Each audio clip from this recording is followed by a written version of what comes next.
नमस्कार सम्पूर्णलाई। आज हामी माल्टा प्री डिपार्चर कोर्सको बारेमा केही जानकारी लियौँ। यदि तपाईँहरू स्किल्ड वा अनस्किल्ड जुनसुकै जबको लागि पनि माल्टा जान खोज्दै हुनुहुन्छ भने तपाईँहरूले प्री डिपार्चर कोर्स अनिवार्य रूपमा गर्नु नै पर्ने हुन्छ। प्री डिपार्चर कोर्स भनेको तपाईँहरूले माल्टाको बारेमा जानकारी लिनु हो। माल्टाको जस्तै तपाईँले माल्टाको ट्रान्सपोर्टेसन सिस्टम, बेसिक रुल्स रेगुलेसनहरू, तपाईँको त्यहाँको हेल्थ सिस्टमहरूको बारेमा, तपाईँ त्यहाँको होलिडेजको बारेमा, त्यहाँ तपाईँहरूले प्रयोग हुने ल्याङ्ग्वेजको बारेमा जानकारी लिनु हो।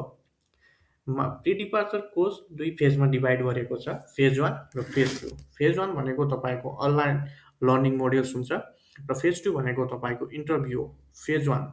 फेज 1 मा मोड्युल 1 र मोड्युल 2 गरेर दुईटा मोड्युलमा डिभाइड गरेको छ। मोड्युल 1 जसमा तपाईँले लिभिङ एन्ड वर्किङ इन माल्टा को बारेमा पढाइ हुन्छ र त्यसमा 30 वटा क्वेसन्स आउँछ र 30 मिनेट तपाईँहरूलाई टाइम दिएको हुन्छ।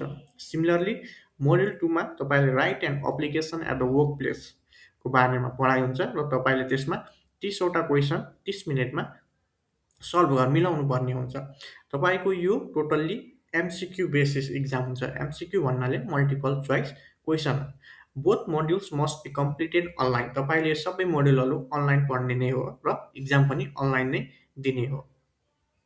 Module 1 living and working in Malta. Module 1 मा तपाईँहरूले माल्टा कन्ट्रीको बेसिक्सको बारेमा पढाइ हुन्छ। त्यहाँको culture, law, rules and regulations, housing, transportation system, cost of living, health care, ल्याङ्ग्वेजेसहरूको बारेमा पढाइ हुन्छ। र module 2 right and application at the work place. तपाईँले काम गर्ने ठाउँको तपाईँको के हुन्छ त्यहाँ ड्युटी, तपाईँको responsibility, safety, health issues, wages, pay slips, employment टर्म्सहरूको बारेमा पढाइ हुन्छ। How to prepare for MCQ. तपाईँले मोड्युल 1 र मोड्युल 2 पढिसकेपछि इक्जाम दिनुपर्ने हुन्छ र इक्जाम एमसिक्यू बेस्ड हुन्छ। MCQ multiple choice question. So तपाईँले रिड अल कोर्स मटेरियल्स। तपाईँले दिएको मोड्युल 1 र मोड्युल 2 सबै मजाले पढ्नुपर्ने हुन्छ। Focus on key fact.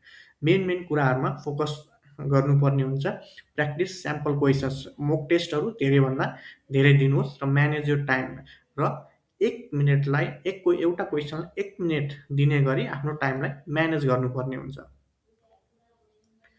Phase 2। Phase 1 तपाईँले पास गरिसकेपछि फेज 2 मा जानुपर्ने हुन्छ। फेज 2 भनेको इन्टरभ्यू हो।